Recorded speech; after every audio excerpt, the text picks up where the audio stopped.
ವಿಜಯ್ ಹೆಂಗಿದ್ರು ಬಸ್ ಸ್ಟ್ಯಾಂಡಿಗೆ ಹೋಗ್ಬೇಕಂದ್ರೆ ಇದ ದಾರ್ಯಾಗ ಹೋಗ್ಬೇಕು. ಇವತ್ತ ಮಾತಾಡ್ತೀನಿ, ಲೇಟ್ ಮಾಡ್ದಂಗಲ್ಲ ನನ್ನ ಮನಸ್ಸಿಗೂ ಒಂಥರ ಆಗತ್ತೆ. ದೇವ್ರು ನನಗೆ ಇನ್ನೊಂದು ಚಾನ್ಸ್ ಕೊಟ್ಟಾನ. ಇಂಥ ಚಾನ್ಸ್ ಎಲ್ಲರಿಗೂ ಸಿಗಂಗಿಲ್ಲ. ನನ್ನ ಪ್ರೀತಿ ನಾನು ಮೋಸ ಮಾಡೋಂಗಿಲ್ಲ.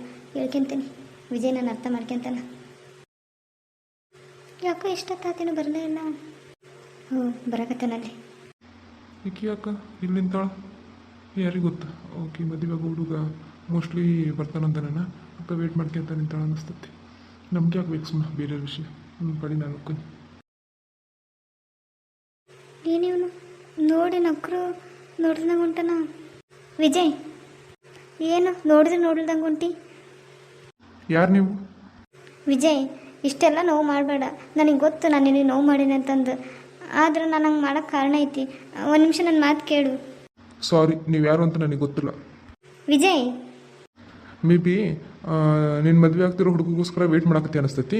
ಈಗ ಬರ್ತಾನೆ ನೋಡು, ಅವನ ಹತ್ರ ಮಾತಾಡು. ಸುಮ್ಮನೆ ರೋಡ್ನಾಗ ಹೋಗೋರ ಹತ್ರ ಎಲ್ಲ ಯಾಕೆ ಮಾತಾಡ್ತಿ? ನಾನು ಯಾರು ನಿನಗೆ ಗೊತ್ತೇ ಇಲ್ಲ. ಅವಾಗ ಹೇಳ್ಬಿಟ್ಟಿಲ್ಲ ನೀನು ಯಾರು ನಾನು ಯಾರು ಅಂತಂದು. ಸುಮ್ಮನೆ ಅವ್ರು ಇವ್ರನ್ನ ಯಾಕೆ ಮಾತಾಡಿಸ್ತಿ? ಮತ್ತು ನಿನ್ನ ಮದುವೆ ಆಗೋ ಹುಡುಗ ಗೊತ್ತಾದ್ರೆ ಸುಮ್ಮನೆ ನಿನಗೆ ಪ್ರಾಬ್ಲಮ್ ಆಕತಿ. ಸುಮ್ಮನೆ ನಿನ್ನ ಪಾಡಿಗೆ ನೀನಿರು. ಇಷ್ಟು ನೋವು ಮಾಡಬೇಡ ವಿಜಿ. ನನಗೆ ಗೊತ್ತು ನಾನು ನಿನಗೆ ಭಾಳ ಬೇಜಾರು ಮಾಡೇನೆ ಅಂತಂದು. ಆದ್ರೆ ನನ್ನ ಮಾತು ಸ್ವಲ್ಪ ಏನು ನಿನ್ನ ಮಾತು ಕೇಳಬೇಕು? ನೀನು ಮಾತಾಡಂದಾಗ ಮಾತಾಡ್ಬೇಕು, ಮಾತಾಡ್ಬೇಡ ದೂರ ಹೋಗಂದಾಗ ಹೋಗ್ಬೇಕು. ನಾನು ಏನು ಅನ್ಕೊಂಡಿನಿ? ಹೌದು, ನಾನೇನೋ ಆಟದ ಗೊಂಬಿ ಅಲ್ಲ. ಮಾತಾಡ್ಸೋದು ಕೂಡಲೇ ಮಾತಾಡ್ಸೋದು, ಬಿಟ್ಬಿಡು ಅನ್ಕೂಡಲೇ ಬಿಟ್ಬಿಡು ಅನ್ನೋಕ್ಕ. ಈಗ ನನ್ನ ಪಾಡಿಗೆ ನಾನು ಅದನ್ನು ನಿನ್ನ ಪಾಡಿಗೆ ನೀನು ಇದ್ಬಿಡು.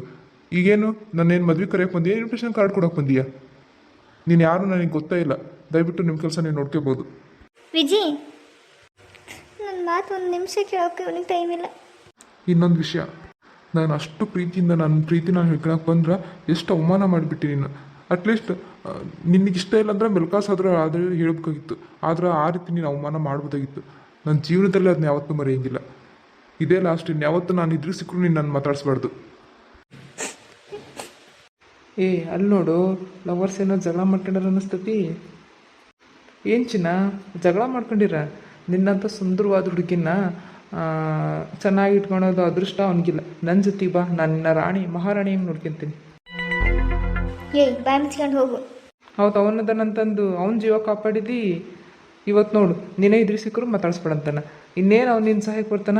ಬಾ ನನ್ನ ಜೊತೆಗೆ ಬಾ, ರಾಣಿ ಹೆಂಗೆ ನೋಡ್ಕೊಂತೀನಿ ನಿನ್ನ. ಏಯ್, ನೀನೇನೋ ಅವಳಿದ್ರು ಸಿಕ್ಕರು ಬರೋಂಗಿಲ್ಲ, ಸಂಬಂಧ ಇಲ್ಲ ಅಂತ ಮಾತಾಡ್ತಿದ್ದಿ. ಈಗೇನೋ ಎದಕ್ಕೆ ಬಂದು? ಅವಳು ಅಂತಂದಲ್ಲ, ಅವಳ ಜಾಗದಲ್ಲಿ ಯಾವುದೋ ಹುಡುಗಿರಿದ್ರು ನಾನು ಹಿಂಗೆ ಮಾಡೋದು. ನೀನು ಈ ಜನ್ಮದಾಗ ಬುದ್ಧಿ ಕಲಿಯಂಗಿಲ್ಲ. ಬಾ, ನಿನಗೆ ಸ್ಟೇಷನ್ಗೆ ಹೋಗಿ ಬೆಂಡ್ ಹಚ್ಚಿದ್ರೆ ಗೊತ್ತಾಗೋದು. ಬಾ ಮಗನೇ. ಯಪ್ಪ, ಏನೋ ಜಗಳ ಮಾಡ್ಕೊಂಡಾರ, ಅವನ ಪಡಿಗೆ ಅವ್ನು ಇರ್ತಾನ. ಸ್ವಲ್ಪ ಏನೋ ಮಜಾ ತಗೊಳ್ಳೋ ಅಂತಂದು ಬಂದ್ರೆ ಇವನೇನ ಯಪ್ಪ ಎಸ್ಕೇಪ್ ಆಗೋದು ಚೆನ್ನಾಗತ್ತು. ಥೂ, ಇಂಥ ನನ್ನ ಮಕ್ಕಳು ಈ ಜನ್ಮದಾಗ ಬುದ್ಧಿ ಬರೋಂಗಿಲ್ಲ. ನಮ್ಮ ತಂಗಿ ಒಂದು 4-5 ದಿನ ಇದ್ದೋದು ಮತ್ತೆ ಪಟ್ಟು ಬೇಜಾರು ನೋಡನಿ. ವಿಜಿ ಬಂದೆ, ಬಾ. ಏನು ಟೀ ಮಾಡ್ಲಾ, ಏನು ಸರ್ಬತ್ ಮಾಡ್ಲಾ, ಮಜ್ಜಿಗೆ ಮಾಡ್ಲಾ? ಇಲ್ಲ ಅತ್ಯಮ್ಮ, ಏನು ಬೇಡ. ಅತ್ಯಮ್ಮನ್ನ ರಮ್ಯಾ ಮನೆಗೆ ಬಂದಿತ್ತ ಅಂತ ಹೆಂಗೆ ಕೇಳಿ ಹೆಸರಿಟ್ಟು ಕೇಳಿದ್ರೆ ಮತ್ತಿದ ಅನ್ಕೋತಿ. ಅತ್ಯಮ್ಮ ಯಾರನ್ನ ಮನೆಗೆ ಬಂದಿದ್ರೇನು? ಮನೀಗ ಯಾರು ಇಲ್ಲ ಬಿಡು. ಯಾಕೆ ಯಾರನ್ನ ಬರ್ತಾರ ಅಂದ್ರೇನು? ನಿಮ್ಮ ಫ್ರೆಂಡ್ಸ್ ಏನಾರ ಬರ್ತಾವನಿದ್ರ? ಇಲ್ಲ ಬಿಡು, ಯಾರು ಬಂದಿಲ್ಲ. ಅಲ್ಲ ಅಲ್ಲ, ನನ್ನ ಫ್ರೆಂಡ್ಸ್ ಅಲ್ಲ, ಇರೋ ಊರವರು. ಅಂದ್ರೆ ನನಗೊಬ್ಬರು ಸಿಕ್ಕರು ಅಲ್ಲಿ. ಅವ್ರದ್ದು ಮದುವೆ ಐತಂತೆ. ಇನ್ವಿಟೇಷನ್ ಕಾರ್ಡು ಕೊಡ್ಬೇಕಂತಂದು ಸಿಕ್ಕರು. ನಾನು ಮನೆಗೆ ಹೋಗ್ರಿ ಅತ್ತಿಗೊಂಬಿರ್ತಾಳ ಅಂತ ಅಂದಿದ್ದೆ. ಅದಕ್ಕೆ ಯಾರಾದರೂ ಬಂದ್ರೇನೋ ಅಂತಂದು ಕೇಳಿದೆ. ಇಲ್ಲಿ ಬಿಡಪ್ಪ, ಹಂಗಾದ್ರೆ ಯಾರು ಬಂದಿಲ್ಲ ಬಿಡು. ನಾನು ಸ್ನಾನಕ್ಕೆ ಹೋಗಿದ್ದೆ, ಅವಾಗೇನಾರ ಬಂದ್ರೆ ಕದ ಬರ್ಸಿದ್ರೆ ಗೊತ್ತಾಗುತ್ತೆ. ಇಲ್ಲ ಬಿಡ, ಬಂದಂಗಿಲ್ಲ. ಹಂಗಾದ್ರೆ ರಮ್ಯಾ ಮನೆಗೆ ಬಂದಳು, ಮತ್ತೆ ಅಲ್ಲಿ ಯಾಕೆ ನಿಂತಿದ್ಲು? ನನ್ನ ಜೊತೆ ನನಗೋಸ್ಕರ ಮಾತಾಡ್ಬೇಕಂತಲೂ ನಿಂತಿದ್ಲ. ನನ್ನ ಜೊತೆಗೆ ಏನು ಮಾತಾಡ್ತಾಳೆ ಅವಳು? ಮೋಸ್ಟ್ಲಿ ಅನ್ನಲ್ಲ ಅಥವಾ ಅವ್ರ ಮದುವೆ ಆಗೋ ಹುಡುಗೋಸ್ಕರ ಏನಾದರೂ ವೆಯ್ಟ್ ಮಾಡ್ತಿದ್ಲು ಅನ್ನಿಸ್ತತಿ. ಮದುವೆ ಯಾವಾಗಾಯ್ತೋ ಏನೋ, ಎಕ್ಸಾಮ್ ಮುಗಿದ್ಮೇಲೆ ಅಲ್ಲಿಗೆ ಅಂತಂದ್ರು. ಇಷ್ಟೊತ್ತಲ್ಲ ಮದುವೆ ಅವೆಲ್ಲ ಶುರುವಾಗಿರ್ತಾವೆ ಅನ್ನಿಸ್ತತಿ. ಅತ್ತಿಯಮ್ಮನ ಹೆಂಗೆ ಕೇಳಿ ಡೈರೆಕ್ಟಾಗಿ ಯಾವಾಗ ಎಲ್ಲಿ ಮದುವೆ ಐತೆ ಅಂತಂದು. ಏನು ಯೋಚನೆ ಮಾಡಕತ್ತೀಯ? ಬಾಯ್ ಬಿಟ್ಟು ಹೇಳು. ಏನಿಲ್ಲ ಅತ್ತಿಯಮ್ಮ, ಏನಿಲ್ಲ. ವಿಜಿ, ನಿನಗೆ ನಿಮ್ಮ ಅತ್ತಿಯಮ್ಮನ ಮೇಲೆ ಪ್ರೀತಿ ಐತಿಲ್ಲ? ಅತ್ತಿಯಮ್ಮ ಇದು ಏನು ಹಿಂಗೆ ಕೇಳಕತ್ತೀರಿ? ನನಗೆ ಅಮ್ಮ ಆದಮೇಲೆ ಸೆಕೆಂಡ್ ನೀವ ನನಗೆ ಎರಡನೇ ಅಮ್ಮ ಇದ್ದಂಗೆ. ಹಿಂಗೆ ಕೇಳಿದ್ರೆ ಹೆಂಗೆ ಹೇಳಿ? ಏನಾಗ್ತದಮ್ಮ ಕೇಳ್ರಿ. ಏನು ವಿಜಿ, ನಾನು ನಿನ್ನ ಜೊತೆ ಸ್ವಲ್ಪ ಮಾತಾಡಬೇಕು. ಅದು ಯಾರ ವಿಷಯ ಏನು ಅಂತ ನೀನು ಸುಮ್ಮನೆ ಕಿರ್ಚಾಡಬೇಡ. ಆದಷ್ಟು ಸ್ವಲ್ಪ ತಾಳ್ಮೆಯಿಂದ ಕೇಳು. ತಾಳ್ಮೆಯಿಂದ ಕೇಳಾದ್ಮೇಲೆ ನಿನಗೇನು ಅನಿಸುತ್ತೆ ಅದು ಹೇಳು. ಹೋ, ನೀವು ಹಂಗಾದ್ರೆ ರಮ್ಯನ ವಿಷಯನ ಮಾತಾಡ್ಬೇಕಂತಂದು ಡಿಸೈಡ್ ಮಾಡಿರಿ. ಹ್ಞೂ ಸರಿ ಅತ್ತಾಗ ನೀವು ಭಾಳ ದಿನದಿಂದ ಹೇಳಕತ್ತೀರಿ ಮಾತಾಡ್ಬೇಕಂದು ಹೇಳ್ರಿ ಅತ್ತಾಗ ಏನಂದ್ರೆ ಯಾರನ್ನ ಮದುವೆ ಮಾಡ್ಕೊಂಡು ಹೊಂಟಾಳ ಈಗ ಅವ್ರ ಬಗ್ಗೆ ಮಾತಾಡೋದು ಅವಶ್ಯಕತೆ ಐತಿ ಏನತ್ಕಿಮ್ಮ. ಇಲ್ಲ ವಿಜಿ, ಅವಳು ಮದುವೆ ಆಗತ್ತಿಲ್ಲ, ಮದುವೆ ಕ್ಯಾನ್ಸಲ್ ಆಯಿತು. ಏನು ಹೇಳಕ್ತಿರತ್ಕಿಮ್ಮ, ಮದುವೆ ಕ್ಯಾನ್ಸಲ್ ಆಯ್ತಾ? ಹ್ಞೂ, ಯಾವುದೋ ಕಾರಣಕ್ಕೆ ಮದುವೆ ಕ್ಯಾನ್ಸಲ್ ಆಯಿತು. ಆದರೆ ಅದಕ್ಕಿಂತ ಇಂಪಾರ್ಟೆಂಟ್ ನೀನು ಶಾಕ್ ಆಗೋಂಥದ್ದು ಇನ್ನೊಂದು ವಿಷಯ ಐತಿ. ನಾನು ಎಷ್ಟು ದಿನದಿಂದ ನಿನಗೆ ಹೇಳ್ಬೇಕಂತಂದ್ರೆ ನಾನು ಅದನ್ನ ಕೇಳೋಕೆ ರೆಡಿನೇ ಇಲ್ಲ. ಹೌದಾ, ಏನು ಹೇಳ್ರಿ? ನೀನು ಅನ್ಕೊಂಡಂಗೆ ರಮ್ಯಾ ನಿನ್ನ ದ್ವೇಷ ಮಾಡಕತ್ತಿಲ್ಲ ಅಥವಾ ನಿನ್ನ ರಿಜೆಕ್ಟ್ ಮಾಡಿಲ್ಲ. ಅವಳು ನೀನು ಎಷ್ಟು ಇಷ್ಟಪಡಾಗಿದ್ದೆ ನಿನಗಿಂತ ಜಾಸ್ತಿ ಅವಳು ನಿನ್ನ ಇಷ್ಟಪಡಾಗ್ತಾಳೆ. ಅದೇ ವಿಷಯನ ಅವಳು ನಿನ್ನೆದೆ ಹೇಳ್ಬೇಕಂತ ಬರಬೇಕಾರ ಅವರಮ್ಮ ಅಲ್ಲ ಅತ್ತಿಗೆಮ್ಮ, ಏನು ಹೇಳಕತ್ತೀರಿ ನೀವು? ನನಗೆ ನಂಬಕ್ಕಾಗತ್ತಿಲ್ಲ ಇದನ್ನ. ನಿಜವಾಗ್ಲೂ ಅದಕ್ಕೆ ಅವಳು ನನಗೆ ಆ ಥರ ಬೈದೋದ್ಲ? ಹಾಗಾದ್ರೆ ಅವಳು ಇಷ್ಟು ದಿನ ನನ್ನ ಇಷ್ಟ ಇಲ್ಲ ಅನ್ನೋ ಥರ ನಾನು ನಿಮ್ಮ ಪ್ರೀತಿ ಇಲ್ಲ ಅಂತಂಥದ್ದು ಅದೆಲ್ಲ ಸುಳ್ಳ? ಹೌದು, ಅದೆಲ್ಲ ಸುಳ್ಳು. ಅವ್ರ ಅಪ್ಪ ಅಮ್ಮಗೆ ಬೇಜಾರು ಮಾಡಬಾರ್ದು. ಅವ್ರ ಅಪ್ಪ ಅಮ್ಮಗೆ ಪ್ರೀತಿ ಬಗ್ಗೆ ನಂಬಿಕೆ ಇಲ್ಲ ಅಂದ ಒಂದೇ ಒಂದು ಕಾರಣಕ್ಕೆ ಸಡನ್ನಾಗಿ ಒಂದು ಯಾವುದೋ ಸಂಬಂಧ ನೋಡ್ಯಾರ ಅನ್ನೋದಕ್ಕೆ ಅವಳು ಆ ಥರ ಡಿಸಿಷನ್ ತಗೊಂಡ್ಳು. ಅವ್ಳಿಗೆ ಏನು ಮಾಡ್ಬೇಕು ಅನ್ನೋದು ಗೊತ್ತಾಗಿಲ್ಲ. ಮೇ ಬಿ ಸ್ವಲ್ಪ ಟೈಮ್ ಇದ್ದಿದ್ರೆ ಅವ್ರೇನೋ ನೋಡ್ತಾವೆ, ಏನೋ ಹುಡುಗನ ಕಡೆಯವ್ರು ಬರ್ತಾರ, ಏನೋ ಹುಡುಕ್ತವೆ ಅನ್ನೋದ್ರೆ ಮೇ ಬಿ ಅವಳು ನಿನ್ನ ಹತ್ರ ಹೇಳಿ ಏನಾದರೂ ಮಾಡ್ತಿದ್ಲೇನ. ಆದ್ರೆ ಸಡನ್ನಾಗಿ ಅವರು ನಾಳೆನ ಬರ್ತಾರೆ ಅಂತಂದ್ಲೆ ಅಂದ್ಕೊಂಡ ತಲೆಗೆ ಏನು ಓಡ್ತಾ ಏನೋ ಗೊತ್ತಿಲ್ಲ, ಆ ಥರ ಹೇಳಿದೆ ಅಂತಂದ್ಲು. ಆದ್ರೆ ಅವಳು ನಿನ್ನ ಹತ್ರ ಈ ವಿಷಯನೂ ಹೇಳ್ಬೇಡ ಅಂತಂದು ನಾನು ಅವತ್ತು ನಿನ್ನ ಹತ್ರ ಮಾತಾಡಿದ್ನಲ್ಲ, ನೀವು ಯಾವಾಗ ಪ್ರೀತಿ ಮಾಡ್ತೀರ ಅಂತ ಗೊತ್ತಾಯ್ತಲ್ಲ, ನಾನು ಅವತ್ತು ಅವ್ರ ಮನೆಗೆ ಹೋಗಿದ್ದೆ. ಇದನ್ನೇನಂತಂದು ಕೇಳಿದ್ರೆ ಆತಂತಂದು ಅವತ್ತು ಅವಳು ನನಗೆಲ್ಲ ವಿಷಯ ಹೇಳಿದ್ಲಿ ಹಿಂಗೆ ಅಂತಂದು.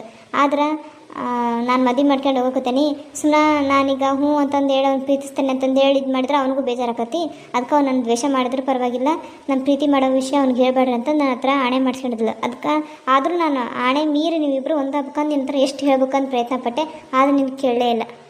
ಛೇ, ನಾನು ಎಂತ ತಪ್ಪು ಮಾಡಿಬಿಟ್ಟೆ. ಆವಾಗಲೇ ನಿಮ್ಮ ಮಾತು ಕೇಳಬೇಕಾಗಿತ್ತು. ಪಾಪ ರಮ್ಯಾ ಎಷ್ಟು ಕಷ್ಟ ಅನುಭವಿಸಿದ್ಲೇನು. ಅದು ಅಲ್ಲದೆ ರಮ್ಯಾ ಇವತ್ತು ಸಿಕ್ಕಿದ್ಲು ರೋಡಲ್ಲಿ, ಏನೋ ಮಾತಾಡ್ಬೇಕು ಅಂತಂದ್ಲು. ಒಂದು 5 ನಿಮಿಷ ಮಾತಾಡ್ರಿ ಅಂತಂದು ನಾನು ಬಾಯಿಗೆ ಬಂದಂಗೆ ಬೈದ್ಬಿಟ್ಟೆ. ನೀನು ಯಾರು ನನಗೆ ಗೊತ್ತೇ ಇಲ್ಲ, ಇನ್ನೊಂದ್ಸರಿ ನಾನು ಮಾತಾಡ್ಸೋಕೆ ಬರಬೇಡ ಅಂತಂದು ಹೇಳಿ ಬೈದು ಕಳಿಸ್ಬಿಟ್ಟೆ. ಪಾಪ ಒಳ್ಕಂತ ಹೋಗ್ಬಿಟ್ಲು. ಏನು ರಮ್ಯಾ ಸಿಕ್ಕಿದ್ಲ? ಥೂ ವಿಜಿ, ನೀವು ಹಿಂಗೆಲ್ಲ ಮಾಡ್ಬಿಟ್ಟು ಅಲ್ಲಪ್ಪ. ಈಗ ನೀವು ಗಂಡ್ಮಕ್ಳು ಏನು ಮನ್ಯಾಗ ಏನೋ ಧೈರ್ಯವಾಗಿ ಏನೋ ಮಾತಾಡ್ತೀರಿ, ಏನೋ ಹೇಳ್ತೀರಿ, ಅದೊಂದಾಯ್ತು. ಆದ್ರೆ ಎಲ್ಲ ಹುಡುಗಿಯರ ಪರಿಸ್ಥಿತಿ ಒಂದೇ ಥರ ಇರೋಂಗಿಲ್ಲ.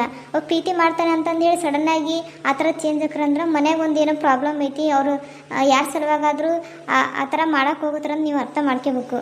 ನೀವು ಅಂದ್ಕೊಂಡಷ್ಟು, ನೀವು ಪ್ರೀತಿ ಹೇಳ್ಕೊಂಡಷ್ಟು, ಮನೆಗೆ ಒಪ್ಪಿಸಿದಷ್ಟು ಹುಡುಗಿಯರ ಜೀವನ ಅಷ್ಟು ಆರಾಮಾಗಿರೋಂಗಿಲ್ಲ. ನೀವೇನು ಆರಾಮ ನಿಮ್ಮ ಫ್ರೆಂಡ್ಸ್ ಹತ್ರ ಆದರೂ ಹೇಳ್ಕೊಂಡು ಬೇಜಾರು ಕೊಡ್ಕೊಂತೀರಿ, ಏನಾದರೂ ಮಾಡ್ಕೊತೀರಿ. ಆದ್ರೆ ಅವ್ರದ್ದು ಹಂಗಲ್ಲ. ಈಗ ನೋಡು, ಅವ್ರ ಪ್ರೀತಿ ವಿಷಯ ನಮ್ಮ ಮನೇಲೂ ಹೇಳೋಕ್ಕಾಗಲ್ಲ.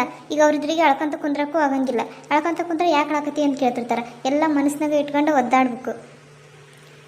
ಇಲ್ಲ ತಿಮ್ಮ, ನಾನು ತಪ್ಪು ಮಾಡಿಬಿಟ್ಟೆ. ನಂದ ತಪ್ಪಿದೆಲ್ಲ. ನಾನೇ ಸ್ವಲ್ಪ ತಾಳ್ಮೆಯಿಂದ ಇದ್ದಿದ್ರೆ ಇಷ್ಟೆಲ್ಲ ಹಾಕೋದಿಲ್ಲ. ಅಥವಾ ನೀವು ಹೇಳಿದ ಮಾತಾದರೂ ಅವತ್ತೇ ಕೇಳಬೇಕಾಗಿತ್ತು. ನೀವು ಎಷ್ಟು ಹೇಳಿದ್ರು ನನ್ನ ಮಾತು ಕೇಳಂದು. ನಾನು ಅವಳು ಯಾರನ್ನೂ ಮದುವೆ ಆಗ್ತಾಳ ಅನ್ನೋ ಸಿಟ್ಟಿಗೆ ಅವಳ ಬಗ್ಗೆ ಮಾತಾಡೋಕ್ಕೂ ಇಷ್ಟ ಇಲ್ಲ ಅಂತಂದು ನಿಮ್ಮ ಮಾತು ಕೇಳಲಿಲ್ಲ. ನಾಳೆನ ಮದ್ದು ಅವಳ ಹತ್ರ ಮಾತಾಡ್ತೇನೆ ನಾನು.